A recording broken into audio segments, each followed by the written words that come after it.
Right? Actions on camera. Yeah, yeah, let's go.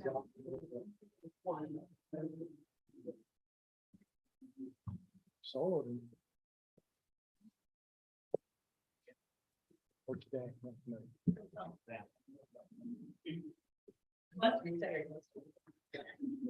like to call the work session of the Isabella County Board of Commissioners to order. Stand for the pledge, please. Pledge allegiance to the flag of the United States of America and to the republic for which it stands, one nation under God, indivisible, with liberty and justice for all. And Madam Clerk, a roll call, please.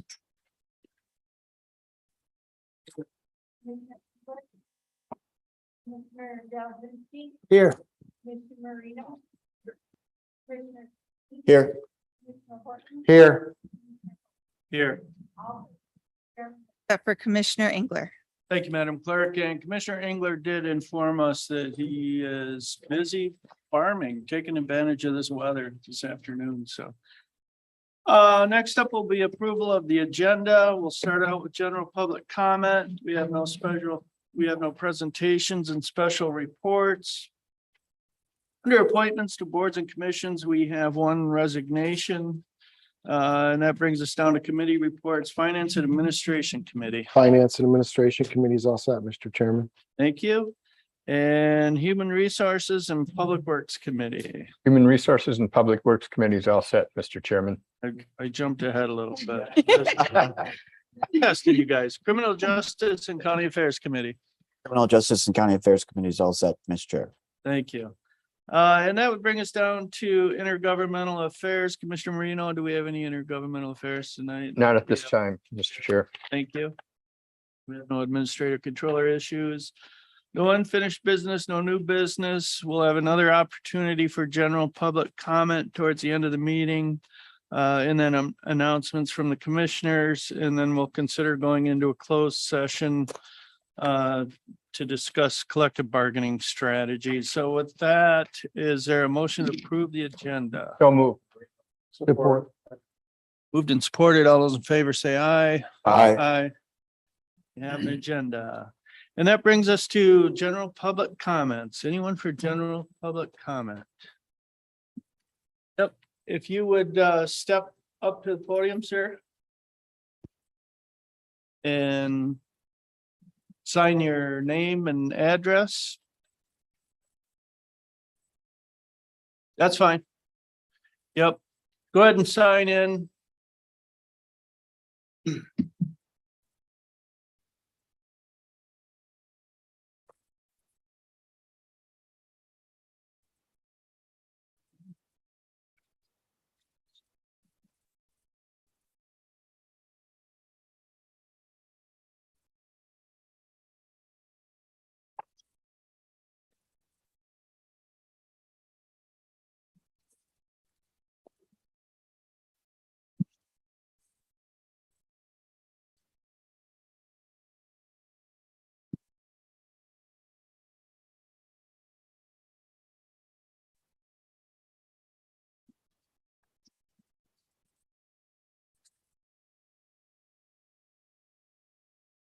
And just go ahead. Whenever Okay. you're ready. So a brief timeline of events that had led up to this occurrence. 2019, we started our house project. We were required to get variances for road right of way and drain right of ways. Bob Willoughby, the drain commissioner, and Ray Johnson, zoning administrator, made an agreement that I would not require a drain variance because Bob planned to move the drain further away from the house due to a number of complaints from the neighbors and myself, the drain overflowing, flooding yards and washing out the roads. In 2020, our neighbor's culvert at the end of their driveway was replaced with a larger one and it was lowered. There was no more work for the year. In 2021, there was no work done. And every spring thaw or major rain, the drain continues to overflow because it's not been maintained in what Bob says has been over 50 years. Drain overflows, floods my yard, nearly floods my new house, leaves my basement wet because there's nowhere for the water to go. In 2022 of spring, the drain location was surveyed and the trees were cleared for the new drain location. In the summer, the Tri-County Electric sent out right-of-way clearing crews to make way for new fiber lines to be installed. During the process, they destroyed part of the culvert that crosses the road where the drain runs to my house. They then crossed over the drain behind my house, blocking off the drain even worse. I let Bob know immediately so he and Brock with the road commission could address it with them.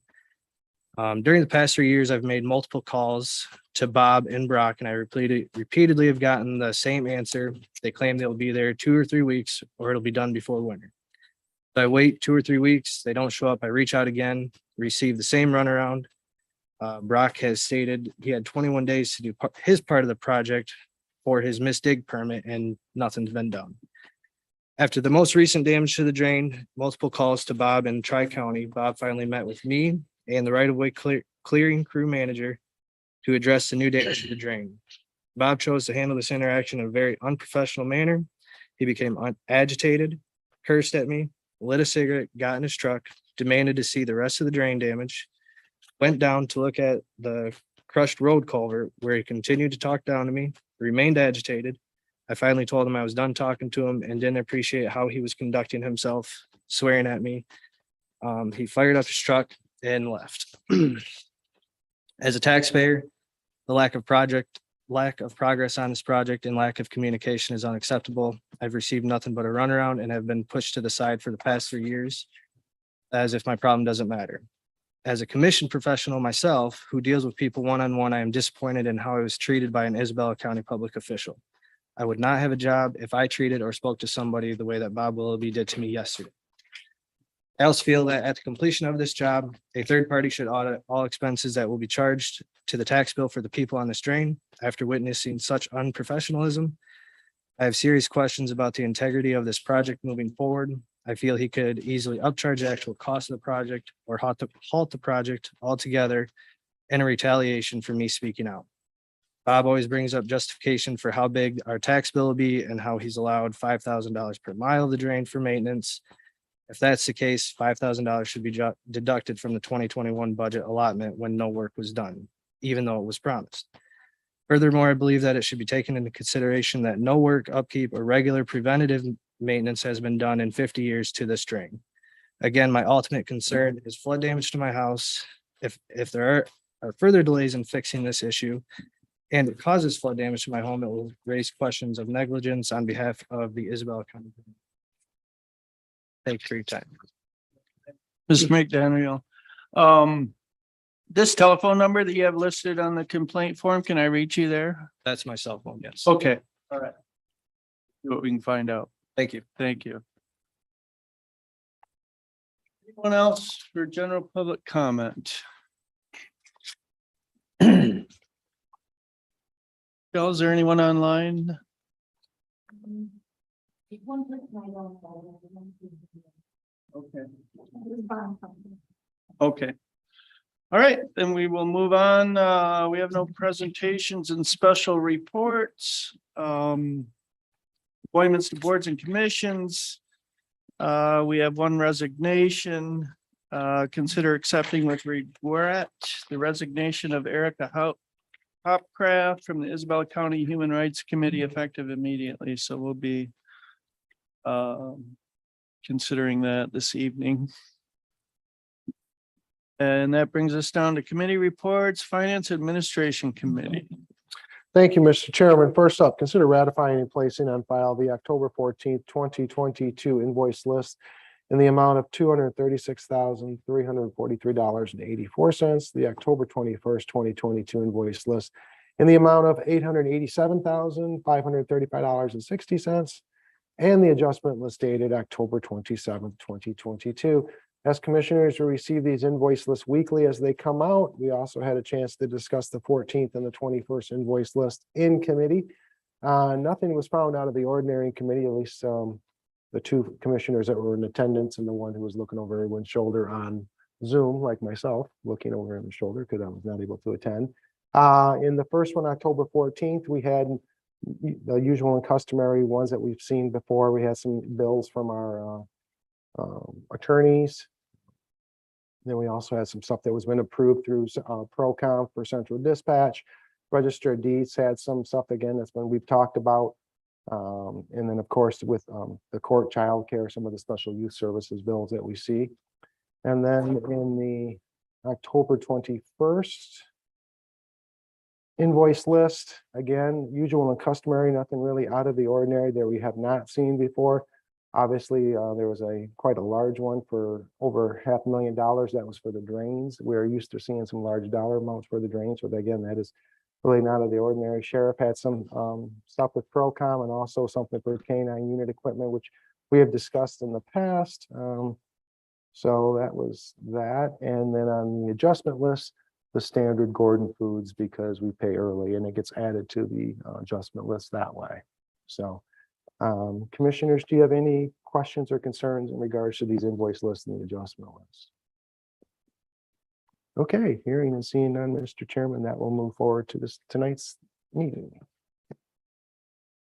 The next item is consider adopting Isabella County Board of Commissioners Resolution number 2022-07, Limited Tax General Obligation Jail Bonds, Series 2022, in the amount not to exceed $41.5 million and authorize the board chair to sign the same. Well, last regular meeting, we approved expenditures for the project. Now we have to approve the bonds, so we have the ability to pay off expenses as they come in. As we know, this is a $48+ million project. The bond's going to be for 41.5. That difference is going to be made up with funds that we currently have on hand to apply to the project. At this point, I think I'm going to turn it over to our county administrator controller to finish the discussion. Great. I do want to point out, we do have Eric McLaughlin on Zoom. He is our bond counsel from Dickinson Wright, and so I'd love for you to see this face. Hello, Eric. It's been a long time since we've seen each other in person. I think several years, but it's so good to see you on Zoom.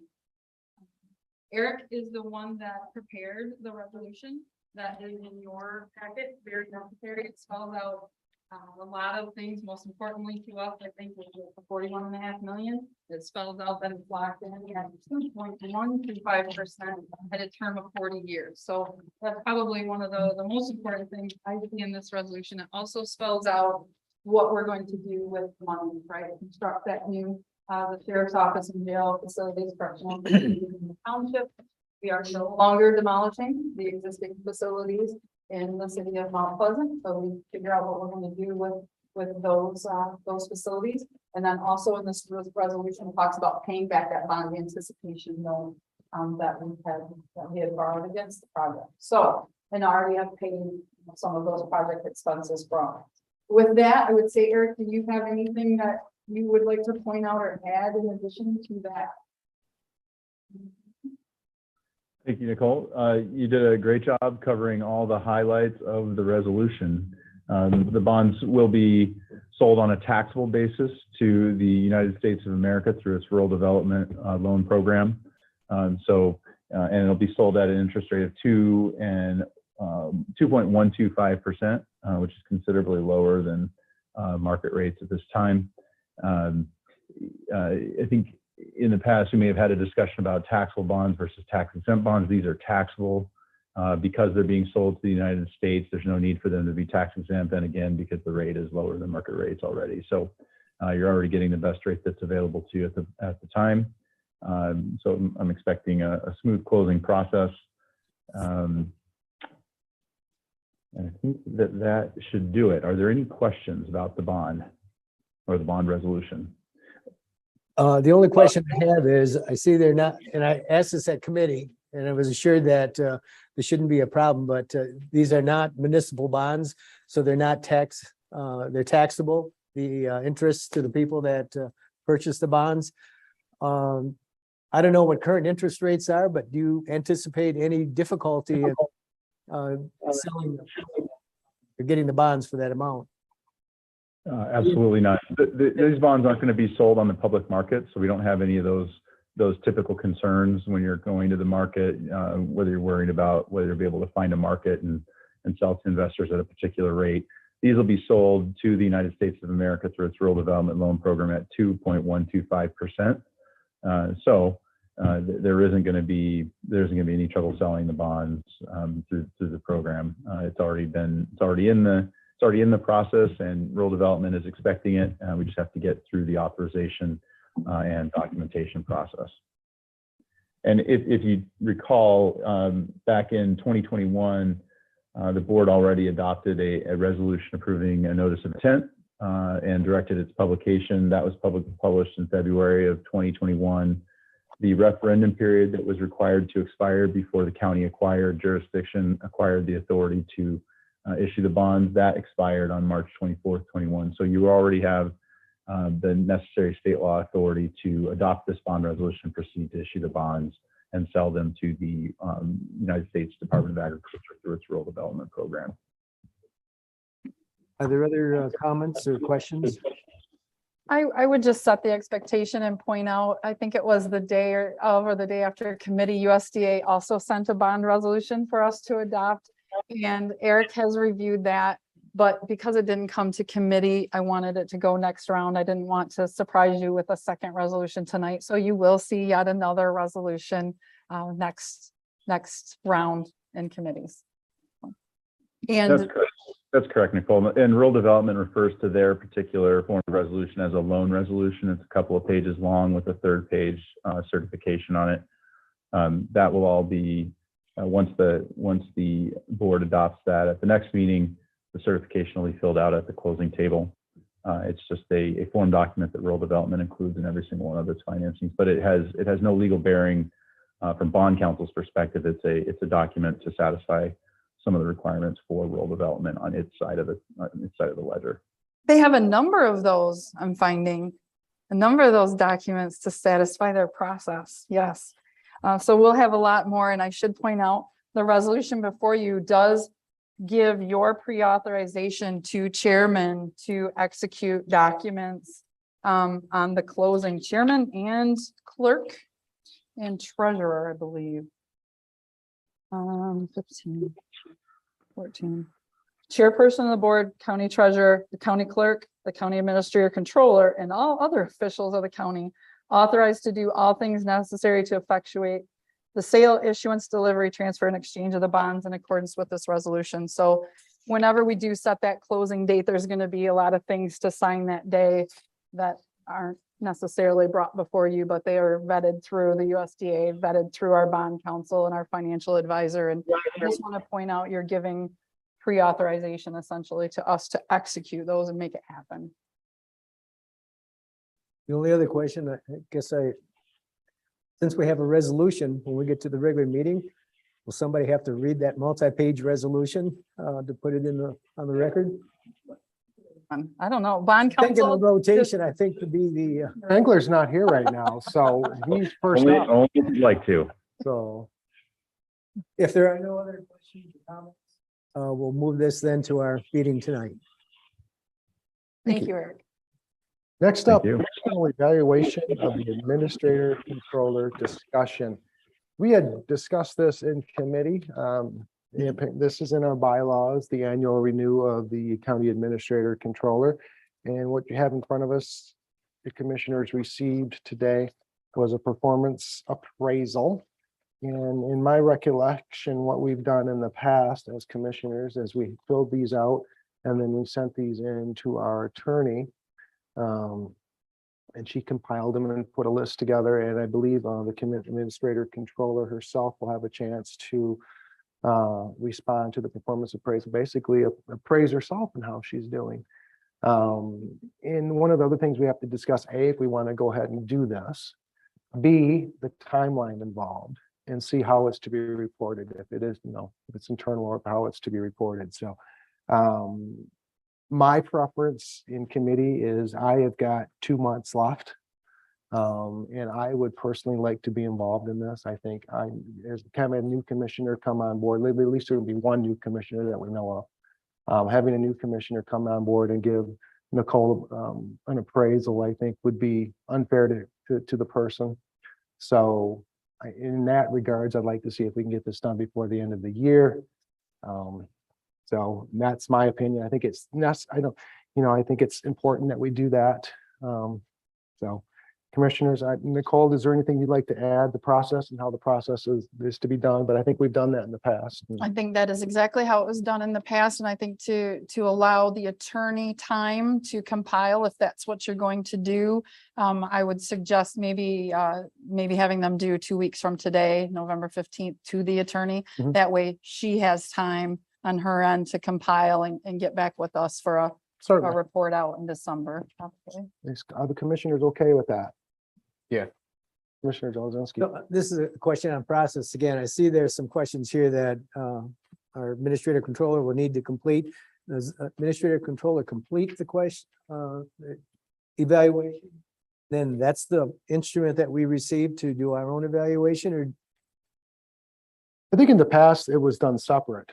I believe that we submitted them in along with the administrator controller's opinion. I do believe we also received her opinion on the person's opinion too. I guess that's the format how we want to do it. And or is this made public? I can't remember if it was made public or not. I don't know. I can't remember. Probably, I mean, Yeah. unless it's done in a closed session, it is Yeah. public. I personally would have no problem with it. Unless you want to because discipline me, we'll go into. a You've already closed heard my session. opinion, so there you go in committee, so. But Would no, you like me to self-appraise myself before you appraise me? That's the way it's set up on here, isn't it? You want, otherwise we have to be answering some of these questions, like 1, 2, 3, we won't have any input on that. That's your input. that is a correct statement, Commissioner Jazinski, looking at this form. And as for making it public, I do believe under Open Meetings Act, person that's being evaluated has to request that it be done in closed session, otherwise it's open session. All good points.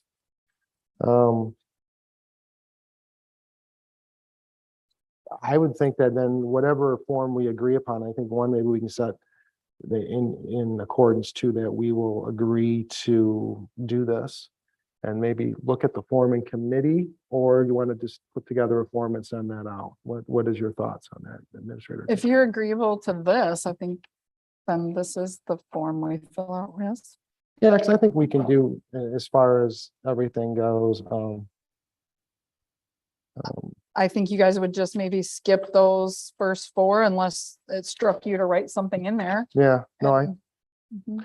I think you talk about planning and forecasting and time management too with you and, and again, going down communication skills, certainly beginning on 4, we can certainly start answering that. I mean, yeah, I think this form is a useful tool. I'm in favor of using this, and then have a deadline of 2 weeks from today, having this into our attorney. Is that all commissioners okay with that?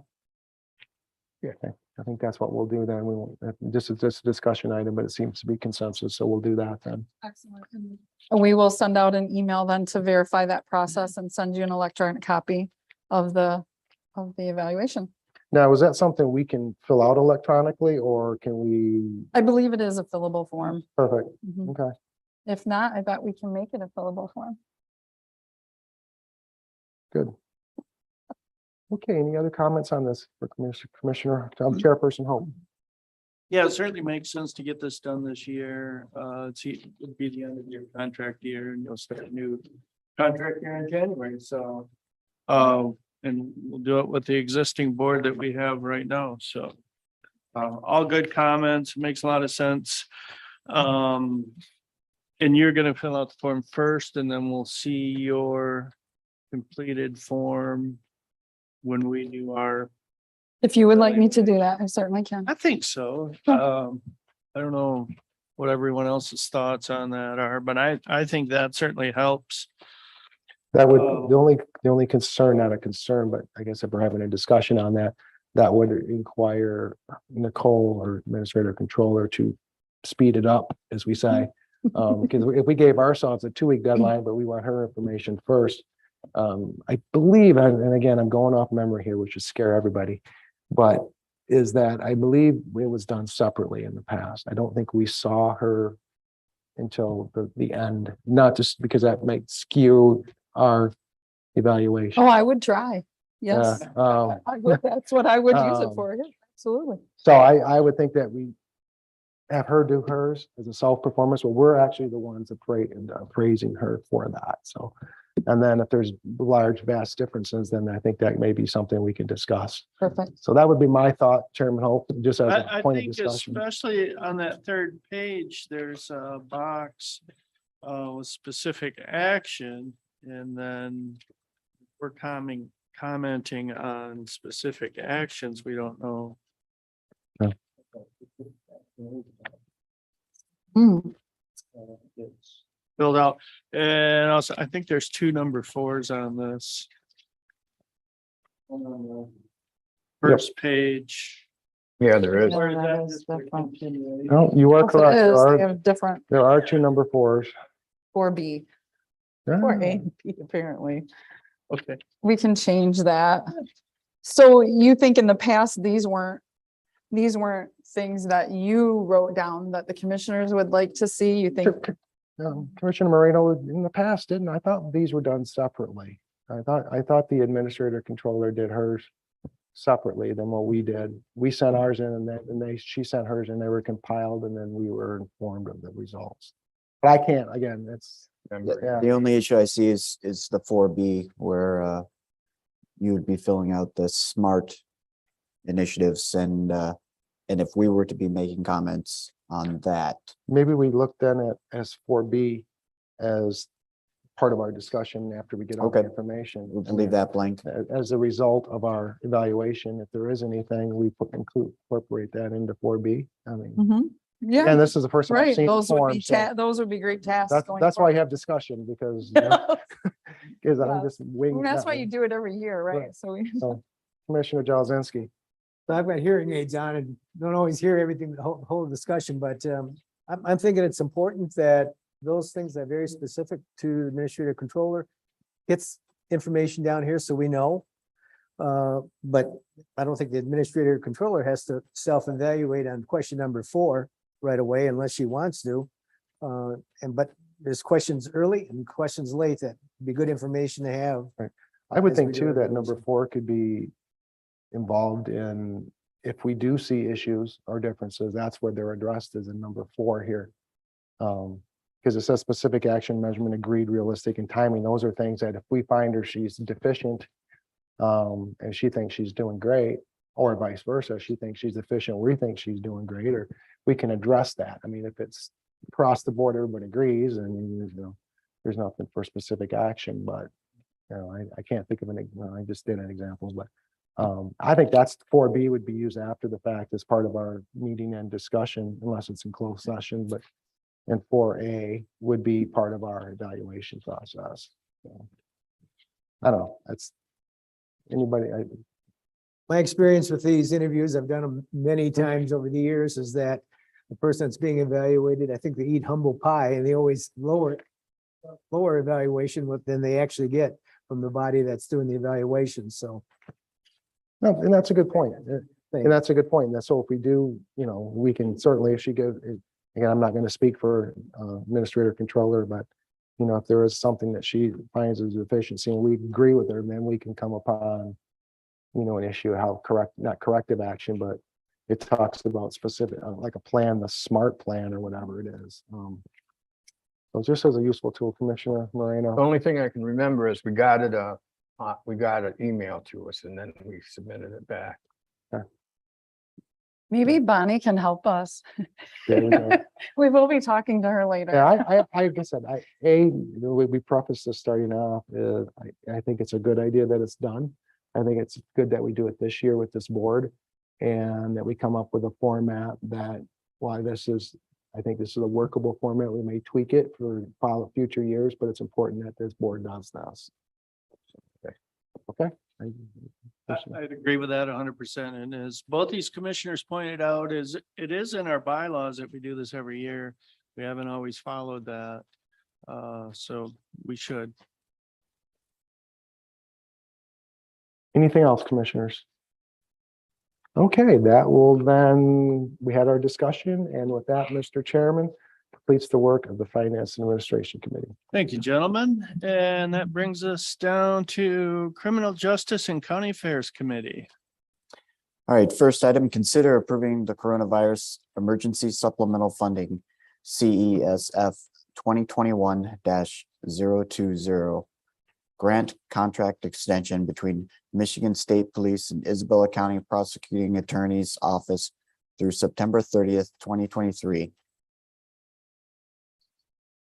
Do we have anyone from the Prosecuting Attorney's Office for this, or shall I just go ahead, and jump We in? do. We have Dorothy Oh. on Zoom. In the bottom corner? Hi, Dorothy. This is a simple one we did last year.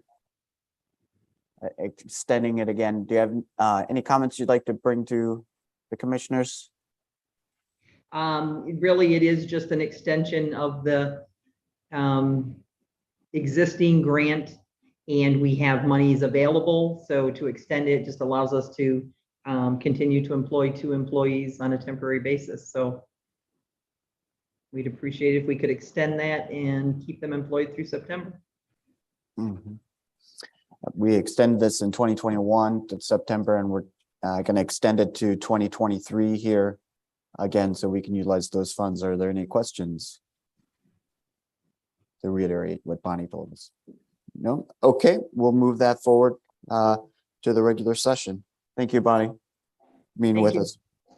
Number 2, consider approving the fiscal year 2023 Community Corrections Grant Contract in the amount of $75,000, and authorize board chair to sign the same.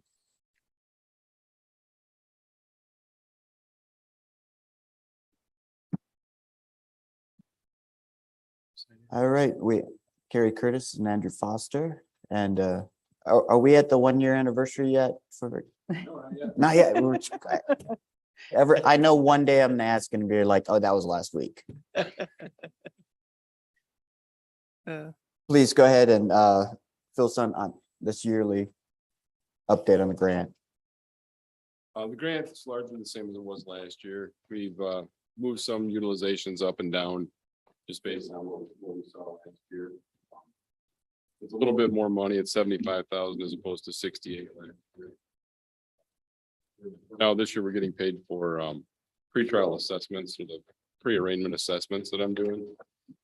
I'm not sure monetary value for each one, but we got approved to do like 400 of those, and I've already done 45. So we'll be able to use all that up, and hopefully this money makes a difference with our pretrial offenders and some of our sentenced felons who are in the Thinking Matters program. Anything else to add, Carrie? All right, Is the pretrial assessment, is that a new thing, or is that something we've been doing? We did it last year. We weren't getting funded for it. I was just doing it Mhm. and kind of learning how to do it efficiently and effectively. Yeah. And once I started doing that, and this year.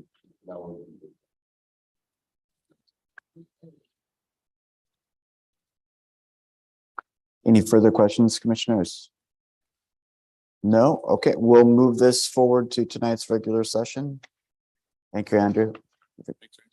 And you'll see we'll keep a court administrator here for a few sessions. Our next item, consider approving the fiscal year 2023 adult drug court program contract in the amount of 70,000 and authorize the board chair to allow the court administrator to utilize DocuSign to sign the contract. Hi. Hi. Drug court program started in 2003. It's an intensive treatment-based program for individuals with a severe drug or alcohol diagnosis. The grant, I believe we asked for 139,000 and we were awarded 70,000, which is more than the last 2 years, which is good. That will go towards my wages and the majority of my fringes. Excellent. Again, this is an item we see every year. Are there any questions about this year's? Just a comment, but the adult drug court graduation picnic that you had a while back, I was so glad that I attended that. It was was really nice. And it struck me that all of the graduates wanted their picture taken with the judge that they had to answer to. They did. So, fantastic program, and it was nice to hear people's stories about how they had gotten their life turned around and back on track. So Great. good work that you're doing. Thank you. Thank you for coming to that. Mhm. Commissioner Jazinski. Just a question dealing with the legalization of recreational marijuana. With that, have you found that your caseload has gone up, remained stable, gone down? Remain stable. We didn't have very many individuals that's primary issue is marijuana. I mean, they might smoke marijuana, but usually it's a drug or a harder drug or an alcohol problem. We are still not allowing it. They recently changed the legislation. They changed it to allow it, and then they changed it to not allow it for drug courts. So we do not allow that while they're in the program. But I don't think it's changed their numbers at all. Thank you. Number that. Stuff out.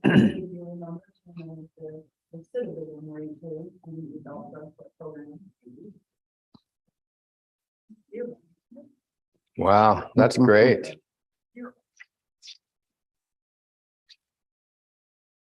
All right, any further questions or comments? No, all right, we'll bring this forward to the regular session tonight. Thank you. Thank you. Number 4, consider approving the fiscal year 2023 juvenile drug court program contract in the amount of $92,500. Authorize board chair to allow court administrator to utilize DocuSign to the contract. All right. My name is Maria Reisen. I'm the Juvenile Drug Court Coordinator, and I've been working here since 2006. We asked for $109,000 this year. We were awarded $92,500. Increase from the last about 3-4 years. Happy with that. The grant award will help cover my salary and fringes, and we'll be using, excuse me, the child care funds to help offset the cost of our drug testing and incentives. Those are 2 of the cornerstones of our program. Thank you. I know in the subcommittee, I was asked why, juvenile courts always favored a little bit over the adult. They always get a little bit more, although both programs get less than asked for by the state. And the answer was it's a different pot of money, and number of people asking for those funds vary dramatically. So There are fewer juvenile programs in the state. okay, yeah. Oh, Any other questions or comments? No, or we'll move this forward to the regular session. Thank you. Number 5, consider approving the fiscal year 2023 SWIFT and SURE sanctions probation program contract in the amount of $213,000 and authorize the board chair to allow the court administrator to utilize DocuSign to sign contract. Hi, I'm Carolyn Johnson. I'm the coordinator for the Swift and Sure.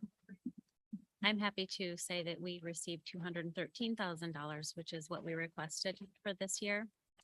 Last year, we received $205,000, and we're hoping that this will be enough to cover our grant or our expenses for this year. We've been in existence since 2011, so 10 years. Any comments, Commissioner Commissioner I Jazinski? did find a common thread to all these. We're Yeah. getting here than Yeah. we've had in the past. So I don't know if it's election year or they drank the Kool-Aid or what it is, but good job. Mhm. We're very lucky to have these programs and these directors for these programs in our county working for us and helping our citizens for sure. Any other questions or comments? No. All right, we'll move this forward to the regular session. Thank you. Consider approving the grant agreement between the Department of Technology Management and the Budget Office of the Michigan's Public Safety Communication Systems and Isabella County in the amount of $4,800,000 and authorize board chair to sign the same. Welcome, Sheriff Maine. How are you doing today? Good evening, folks. So this is kind of an unorthodox grant, I guess. It was an appropriations. Just real quick how this process started. The CMU had a pretty severe issue with radio communications, public safety radio communications, police, fire, EMS inside their buildings.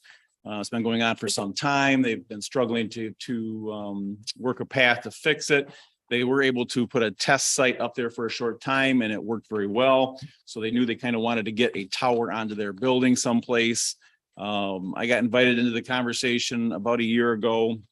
And from that, we were able to work with our representative and our Senator Roger Hulk and Rick Altman, along with the legislative person from CMU. We told them we needed a couple $100,000 to get this site on CMU's campus. As things work in Lansing, they said the money that's too little, asked for more, like we need more. So Okay. anyway, they said standard 5 million. So we shot a dart at $4.8 million and that's what was signed off here a few months ago.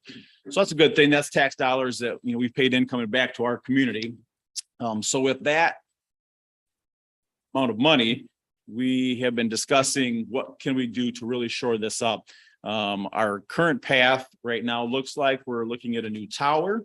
The tower would be not necessarily on CMU campus. We found, I think, a better location between MPSCS is the communication system from the state, and then Motorola is our sole source vendor.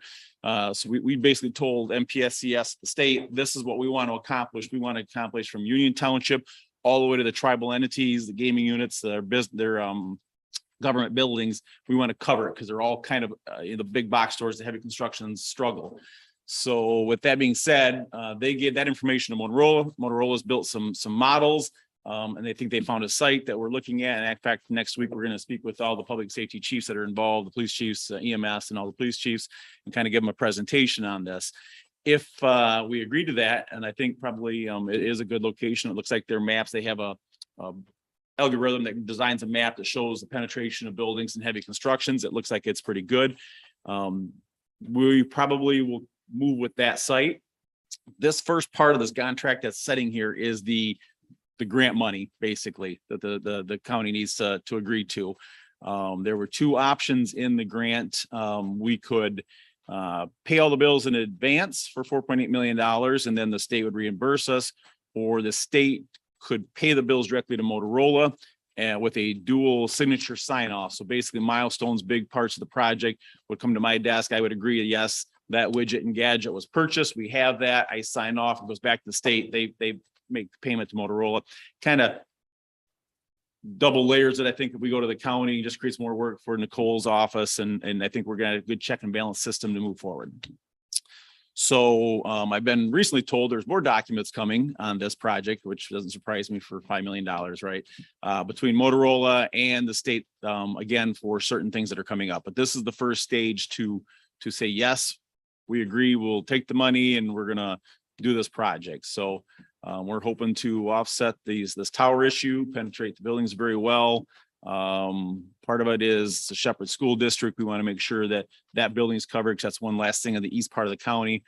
The current tower that's in our county is 6306, which is in the west part of our county. So we really have pretty good coverage in the west part. You head east, it gets a little more shady.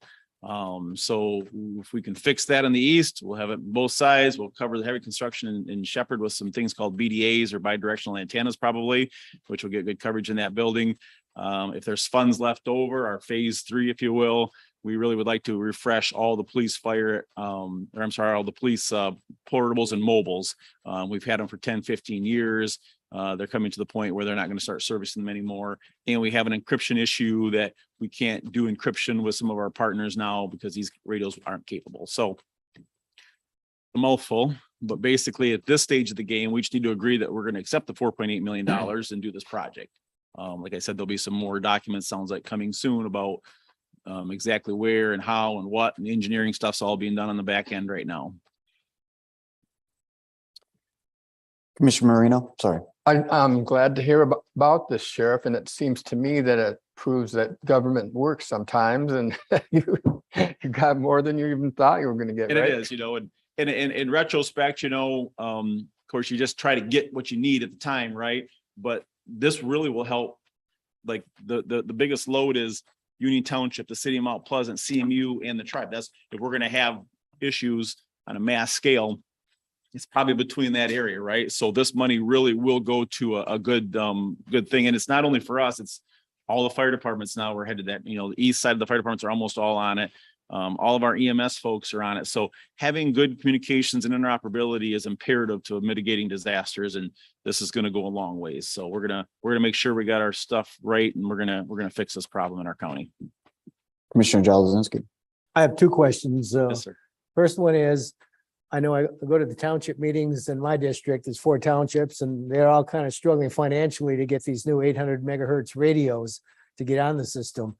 With equipment that you may replace, is that something that could be passed then to the local units to make it available? The second question is, we didn't talk about the coverage in the north or any other portion of the county. Will there still be weak spots that need to be addressed in the future?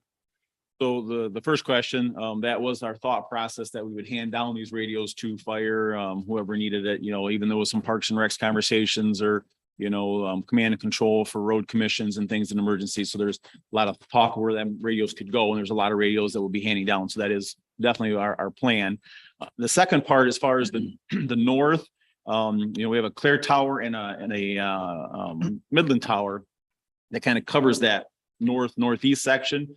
And all the west, we've been using them now for 2 or 3 years heavily between fire and police, for several years. And we just don't see that, but we don't have a lot of the big construction, the heavy construction, they work very well in residential. You might get into a steel building sometimes. Lots of times what I found, if I'm in a steel building or a steel roofed building and it doesn't work, I take a step left or right 2 or 3 feet and it works. So it's just that one spot or whatever. So once we get out of that heavy construction, we aren't challenged as much, but this heavy construction between the township and the tribe is we've struggled with. So. Any other questions for the sheriff? Nope, seeing none, we'll move this forward to the regular session. All right, final item, consider approving out-of-state travel request for Isabella County Sheriff's Office for Roger Marble to attend level 3 expert animal cruelty investigator training in North Andover, Massachusetts on March 20th, 23 through March 24th, 23. So as you all know, you moved animal control into the sheriff's office about a year ago. So we've been doing lots of things with Roger's position. And Roger, we've got him some new equipment, better communications. We brought him on board a records management system and policies and procedures. And it's been a good fit. I think he's doing well there. It's nice having the interaction. Plus we can help him in certain cases and investigations. This final third stage of this training, he's had 1 and 2, obviously. It's kind of escaped him here the last several years because it's all over the country. So this is the closest it's been for 2 or 3 years for him to get this. And it's still a little ways away, but per policy, the board, approves the out-of-state travel. He would like to do that. He actually is going to go visit somebody in Canada and then drop back down. So he's going to make maybe a couple-day vacation out of it and then drop back down for the training if it's approved. One of the things we wanted to do was, again, shore up his abilities, his training. This will make him an expert in that whole process of investigations. And unfortunately, we've seen in some of the media outlets and stuff lately, we've had some investigations that are, a little more hefty than just a dog bite here or there. So it's nice to have him well trained and able to do what he needs to do. What's not in here, and I just found it out over the last weekend from our sheriff's conference, was the RAP and CAP camps from MMRMA. There is an opportunity to write a grant for training and animal control officers who under the sheriffs are eligible. Now the document doesn't say that, but they told us that. So I'm going to kind of hold them to the fire. I actually downloaded it and I was looking at it today. So we may be able to write the training cost off. It's just the travel. So I'm going to see what I can do there. So. Commissioner Jalazinski. Maybe you touched on it, but you basically you're asking over $1,200 to cover the cost of the program and also the hotel and some meals, but transportation itself. So transportation is one of two things, he can take his vehicle, but I think he's gonna opt to take his own because he wants to go up into Canada and he wants to visit a friend. So I think he's chosen to offset that and just do that on his own. We have that much money, just a little shy, I guess, in his budget right now, so we can move from the corrections or the road budget if we have to cover that. If the MMRMA grant comes through, won't be an issue at all. The only thing I didn't really write into it was, I think I did mention GSA miles if we do pay him for that, and then some food per diems or whatever. So I usually they're out west or down, southwest, and this one's northeast. So we like to grab that and get him finished off with that level of training. So. Like I said, in the subcommittee, I think it's great that you continue to work and develop your employees and get them training, and that seems to be a strong initiative. All right, seeing no other comments, we'll move this forward to the regular session. And with that ends the business of criminal justice and community affairs. Good Mr. job, Commissioner Swaney. And that would bring us down to Human Resources and Public Works Committee. Our first item is consider approving the proposal with Refrigeration and Mechanical Services LLC for courthouse rooftop unit repairs in the amount of $24,933.84. We don't have facilities director shoemaker here who is on vacation. Oh, okay, But we do have. great. Small box here from maintenance as well as Larry Olson. Both of these gentlemen work under Steve Shoemaker, and they are here to maybe a little report on what's going on. Today. Sounds great. We don't have that kind of time. Thanks, gentlemen. Good evening. This is a request to approve proposal for courthouse rooftop repairs. As you know, or commissioners know, I think they were all given the paper on this. Yeah. 2 compressors in the north rooftop unit at the courthouse failed. There are 4 compressors in the system. They are plumbed in sequences of 2s, one of each in each sequence failed. We tricked the controls to think the 2 remaining were working compressors on the same sequence to provide air conditioning for the last 2 to 3 weeks of the summer. If the oil is bad, which is likely in the failed compressors, it will affect the remaining working compressors. Because they share the same compressor oil, both compressors in each sequence will need to be replaced in order to prevent void of the warranties of the new compressors. That being said, I guess you have your quotes on your papers. Yeah. We recommend refrigeration mechanical service in the amount of $24,933.84. Had a couple other bids, but that is our recommendation.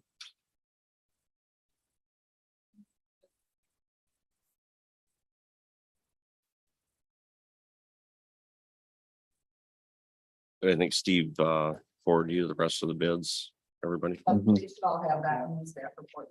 Before them. Yeah, we have the dollar amounts and then So does RMSs. any questions or comments on that? I have a question. Go ahead. So in that we're going to be doing this work, I know we were looking at a replacement of HVAC on the roof at one time. Very costly project. Does that mean we're putting that out for indefinite future? Or? These rooftop units are for the trial court facility. This is for the trial. Oh, court. trial court. The bigger HVAC project we have on hold is for the building. Just for the replacements of those core stop units would be probably $150,000. Versus the repair a piece. Okay. 2 times 150. Any other comments or questions on this item?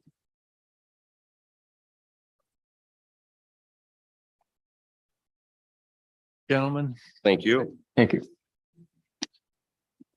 Okay, our next item, consider approving the fiscal year 2023 Isabel County Commission on Aging nutrition site agreements for congregate meal sites with Shepherd United Methodist Church at the rate of $150 per month. Fremont Township Wind Community Building at the rate of $300 per month. Rosebush Manor at the rate of $90 per month. And the Sherman Township Wademan at the rate of $250 per month, and authorize the board chair to sign the same. This. Normally, which I'm This- Crawford is Yeah, always Crawford, here. where is he? Unable to be with us. Well, this is a repeat. This comes up every year, and these are the main sites that we had in the past. And this just allows us to reach out, go to those meal sites and keep that functioning going. And it's just a nice thing that the town does and all these does. Any questions? Just a comment, but I will say, I think these rates have not changed since I've been on the board. Yep. Okay. We'll move this to tonight's meeting, regular meeting. Okay, thank you. Our next item is consider approving the contract with Central Asphalt Incorporated in the amount of $141,346.47 for the asphalt repairs at the Isabella County Material Recovery Facility, and authorize the board chair to sign the same. Come on up, Charity. Oh. So in the same theme, Jake Borton is on vacation today, and so we have operations manager at the Murph Charity Suite. I think we, Hi, in September, the facility released RFB for asphalt repair and replacement. We have developed some holes around the facility that we have patched over the past few years. Unfortunately, with the asphalt being over 20 years old and the heavy truck traffic, the patching is no longer working and the asphalt's breaking down even more, which puts more of a strain on some of the equipment that we use around the facility as well, to keep the facility running. On September 30th, received a bid from Central Asphalt in the amount of $141,346.47. The facility has made 2 requests for Saginaw Chippewa Tribal 2% funds and have so far to date received $128,845 to go towards that. The facility has asked the Saginaw Chippewa tribe to use other 2% fund balances to make up the $12,501.47 difference to reach the total amount needed to complete this project. The only financial impact to the facility would be a decrease in 2% fund balance.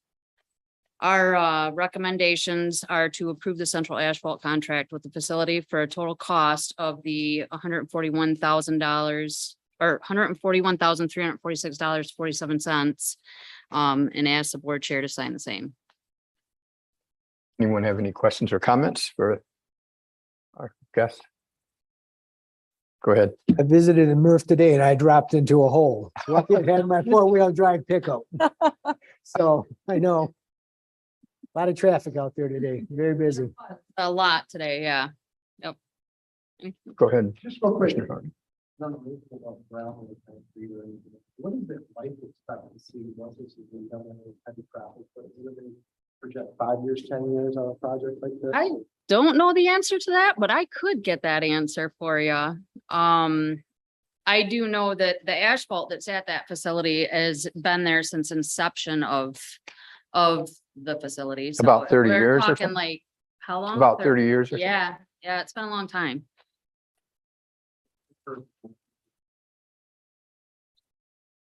What's that? Heard from a few people, it's time to get this. Yeah, we've had a couple people come in and say some things. So yeah, it's definitely well overdue. Thank you. Go ahead. And the other thing is just saving of the equipment itself. It'll make it so much better for them to zip around, do the job, right, without taking down. Well, Right, preventive maintenance, I'd say. Okay, anybody else? have Thank any? you. Go ahead. Anything No, else? good. Okay, Thanks. thank you. I would say just one thing in general. I find I'm always disappointed in the fact that our asphalt companies don't outbid each other. We only see one bid from asphalt companies, and that goes with road commission and everybody else. They don't compete for places, and I think, I have no knowledge professionally of, if this is a good bid or bad bid, right? But, it would be nice if there was some competition, at least between like the Saginaw Asphalt Company or, they're not far. I realize Central's close, but it would be nice to see more than one bid on these things, and I don't know how we can make that happen, but We thought, yeah. yeah. agree with you, but I think what it is there's a lot of jobs going on now, and this is kind of a small one, and they're all busy, and they're like, "Oh, I don't want to mess with that." That's my, $150,000 small. well, they're bigger, sure, that's all. But I agree with you, it would be nicer to have some competition. Okay, Yeah, thank you. Get my say out. okay, we'll bring that up tonight. All right, fourth item, consider approving the open agreement between Avalon Incorporated and the Isabel County to accept and process credit card payments in the recreation management system and authorize the board to. Brenda.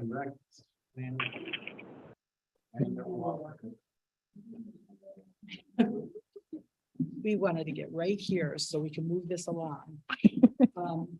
We're back again about and brought our expert here, Amanda Walker, but to explain what our next step is for the Canvas group that we have for the reservation system, and pretty straightforward. Yeah, so now that Camus has been approved for the last board meeting, we now need to switch to a new payment processor for our credit card system, so that it integrates with the new reservation system. So based on the recommendation from Camus themselves and also our banking, Isabella Bank, they are both recommending Elevon. And so we looked at Elevon as our payment processor, and they are able to offer us a better rate than our current payment processor that we're currently using, Global Payments. So that is what we are hoping to switch to, is from Global Payments to Elevon in order to use the new reservation system. Questions?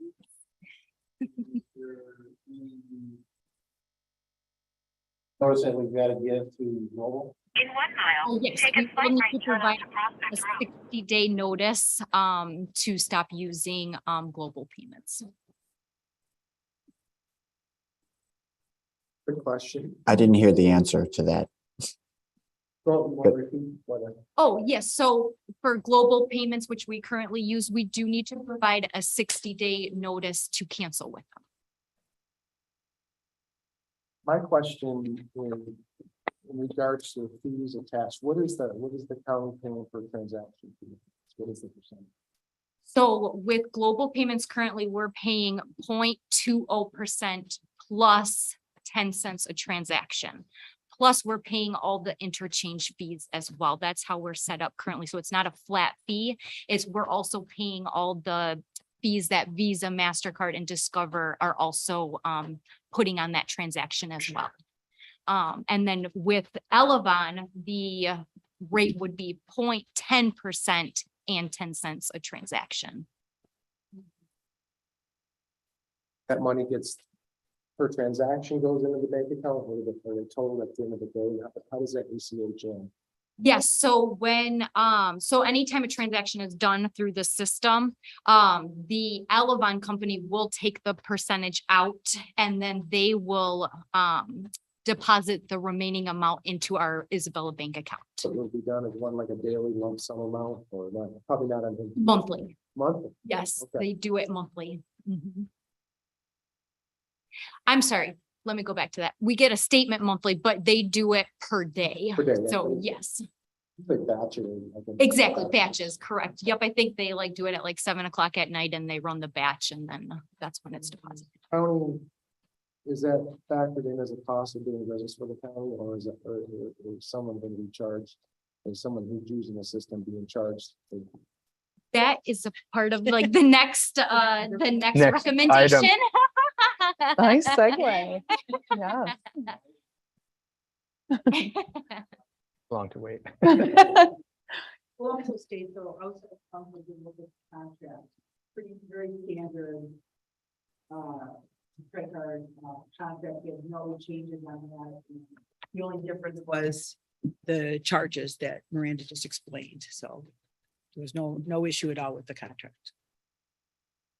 I think it's for a long time, having this functionality involved. Do we have is there a way people can, other than, we don't have an app for the county or anything like that, do we? Or everything, it's just on a website, you can access it, the website, but we don't have an actual Isabella County Parks.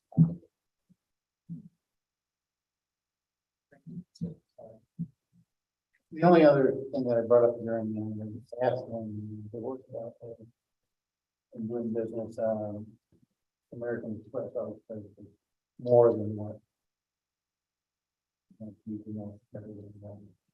Indicated that Miranda said that they're really close to what the prices are for.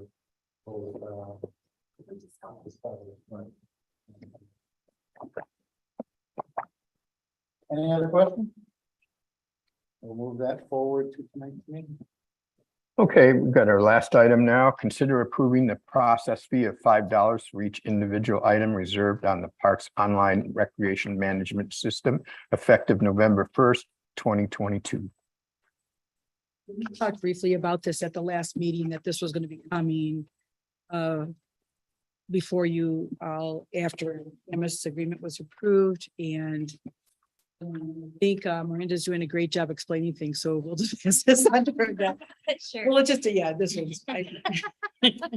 Yes, so with our current reservation system, Civic Rec, the way, so the $5 process fee had been approved by the Board of Commissioners in, I think it was December of 2020.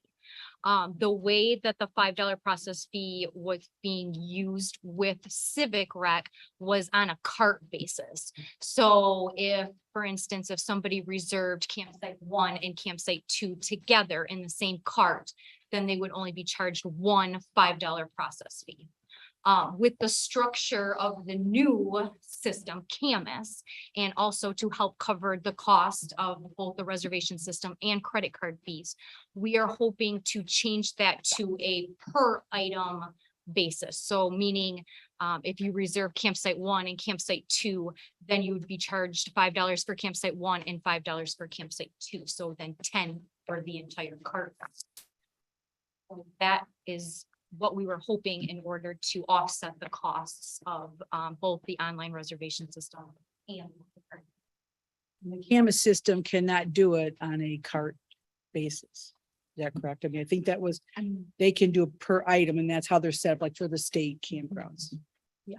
So we will explain that also very clearly to our customers, like the who, the why, because, our fees have not really raised over, we talked about that a little bit before. However, getting the system is we need to recover a little bit more of the cost. And I think they will understand, especially with how user friendly this will be. We hope that they'll, that will be just fine, but we definitely will put that in the, at the beginning of the, in the letter that we send out of when opening day is, constant contact. It will be very well advertised.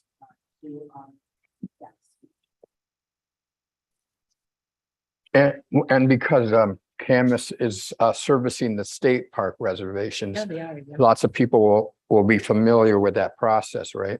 They already are. We've said we've had Camus, and people are very excited. They like the system. I have a question separate now since you answered the one I had last. Of course. You help with this. It's got a credit card system set up now for the reservation process. What about the credit card system that we use currently for, like, say someone wants to come in and buy a daily park pass or something like that? Currently, we don't have like a day pass or an annual pass available online to purchase. They have to go out to the park right now. At the park, we have capability. And I'm asking a question right now. Do this, but you have capability of using a credit card at the park system? Yes. I'm paying a $5 fee. No, this would only be a $5 fee on camping But- reservations and pavilion reservations and cabin reservations. Exactly. Yeah. Correct. Right. I thought, that's fine. Any more? Go ahead, Mr. Chair. Yeah, $5 a item certainly sounds reasonable as opposed to card, and most people are gonna reserve one campsite. I remember a little discussion in the committee about the cost of our campsites, and you talked about how they're pretty reasonably. Can you speak to that just a little bit? We changed our fees last year to $25 just because the current reservation system wasn't able to handle two different prices of resident, non-resident. So we went to all of our campsites for $25. Locally, I mean, a lot of them have pretty much doubled in price. And we are doing very well at the $25 price. How about I say that? So it's been a good thing that we can keep them low, and we're also tax supported, as everyone knows here. So we're doing what we can to do that, but for us to, you know, with what we went through with the reservation system, investing in something that's going to be a lot better. We have the two record that, you know, we see in the state of Michigan, and actually will be the first county park to have camas. I mean, they want to get into smaller local governments. Yeah, I guess I never said that before, but they're thrilled to have us too. So not that they weren't thrilled to have us otherwise, but so that $5 fee is not going to be such a huge hit. I mean, we really respect the fact that, you know, there's a lot of fees and charges all the way around, but we are definitely staying competitive and doing the best we can to provide them a, you know, quality visit at that price. Any more questions or comments? Just a comment, just being in Parks and Rec board, this is something that we look at and we discuss. Just because we went a long time without raising interest. And we are just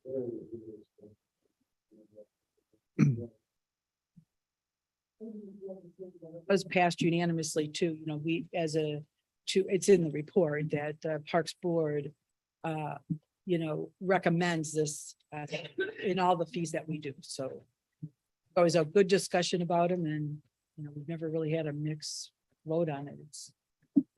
They do a nice job, very nice. Any more comments or questions? Okay, then that completes the work of the Human Resources and Public Works Committee, Mr. Chair. Thank you, gentlemen. Thank you, ladies. That then brings us to intergovernmental affairs, which we have none, no administrator controller issues, no unfinished business, no new business. Brings us down once again to general public comments. Anyone for general public comments?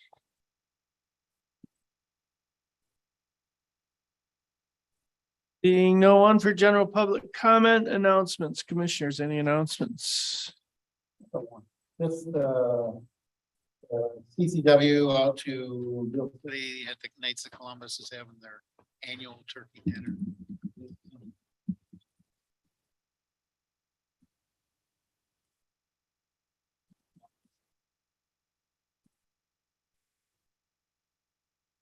Commissioner Marino. Yeah, I'd just like to invite everybody and remind everybody to vote.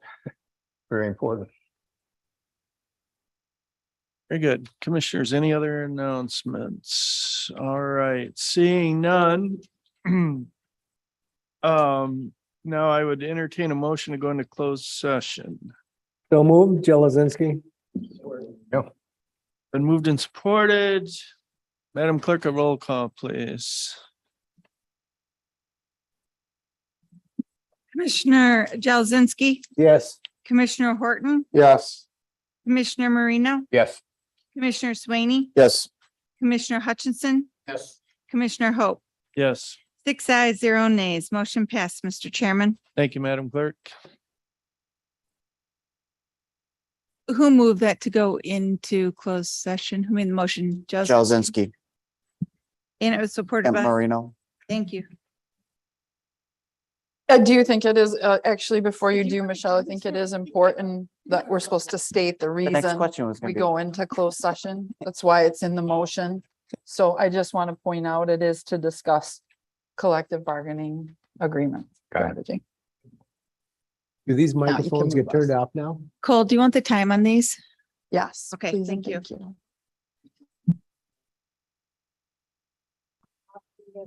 Not a peep. So Because this will be the one you use now. Still.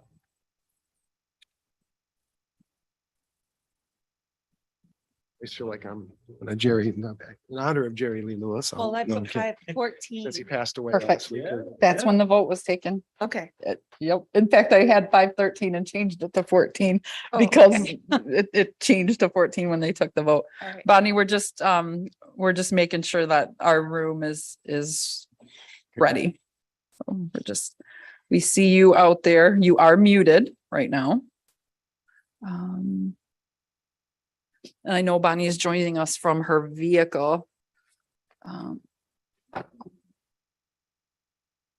Yep. And we might have to ask her to unmute. I'm gonna ask her to unmute. That way it'll give her something to click on. So hopefully Bonnie will come on. I had emailed you previously the dispatcher information that Bonnie put Got it, together. yeah. Oh, you printed it? Yeah. Great. I need to look before the last meeting. Didn't really have time to get it to you guys. And in fact, our last closed session kind of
we will be in switch packets. All around the world. What? Oh. Sorry, I was violating cardinal rule number 1. Go to the light. There we go. I think I'm on. All right. Okay, we're all back, right? Okay, then I can entertain a motion to adjourn. So move, Marino. Support Joe Lazinski. Moved and supported. All those in favor say aye. Aye. Aye. We are adjourned at 6:04 PM. When we came out of the closed session, can I put 6:03 PM? Thanks for doing that, Mindy. Sure. Yeah.